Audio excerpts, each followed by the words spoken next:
ఇప్పుడు మీ ప్రభుత్వం అంత మెజార్టీతో ఉండి ఎందుకు కూలిపోయిందంటారు? స్వార్థపరుల స్వార్థాలోచనతో, అంటే వారి దగ్గర పోని విధానంతో, వారి దుష్ట ప్రయత్నంతో, వారి మోసంతో ఈ విధంగా మరి నగదాట పాలైంది.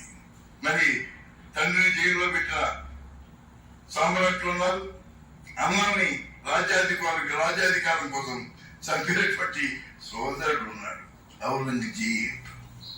మరి ఆ దురదృష్టకరమైన విధానం ఇన్ని వందల సంవత్సరాల తర్వాత తెలుగు జాతి చరిత్రలో మన రాష్ట్రంలో ఈనాడు తిరిగి జరిగింది. అది మన దురదృష్టం. అటువంటి చిన్నమైన తరాన్ని చిన్నపిచ్చే తరాన్ని మన జాతి అనుభవించడం అనేది అది కేవలం నేను చేసుకున్న పాపం. రాజ్యం అన్నది ఎప్పుడూ పుట్టింది. ఎందుకంటే రంగులు మార్చడం అన్నది, పదవీ కాంక్ష అన్నది వాళ్ళ ఎత్తులోనే ఉంది. ఎందుకంటే ఇవాళ మీరు అడుగుతున్న వ్యక్తి ముందు కాంగ్రెస్ లో ఉన్న ఆయనే, మా అల్లుడే కావచ్చు ఆయన కాదు, కానీ కాంగ్రెస్ లో ఉన్నాడు. అక్కడ ఎప్పుడైతే పరాజయం చెందాడు తెలుగుదేశంలోకి వచ్చాడు. నేను మీ విధానాలకు పూర్తి అంకితం అవుతానని మాట ఇచ్చాడు, కానీ మనసులో ఉన్న ఆ దురాశ మాత్రం పోలేదు. నేను ఎన్ని పదవులు ఇచ్చినా అందుకే ప్రయత్నం చేస్తూ తన గుంపుని తన యొక్క గ్రూప్ ని పెంచుకుంటూ వచ్చాడు.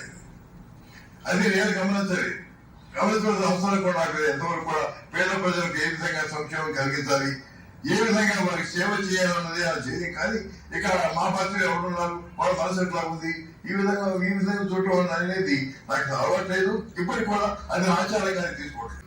23వ తేదీ సాయంత్రమే ఎందుకు మారారంటారు? మనిషి పుట్టాడు, దేవుడు స్వార్థం కూడా ఇచ్చాడు, లేకపోతే మనిషి దేవుడు అంటే వాడు అయ్యేవాడు. కాబట్టి ఆ పశుత్వం అనేది ఉంది, దైవత్వాన్ని అందుకోలేకపోతున్నారు.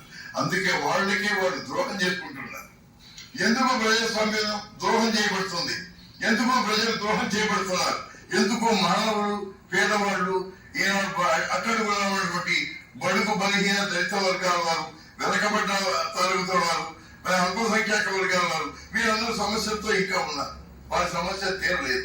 తీరుస్తామని ఓటు వేసుకుంటున్నారు, కానీ ఓట్లు తీసుకుని గెలిచిన తర్వాత ఎవరైతే ఓట్లు వేస్తారో వాళ్ళు విస్మరిస్తున్నారు, మరచిపోతున్నారు.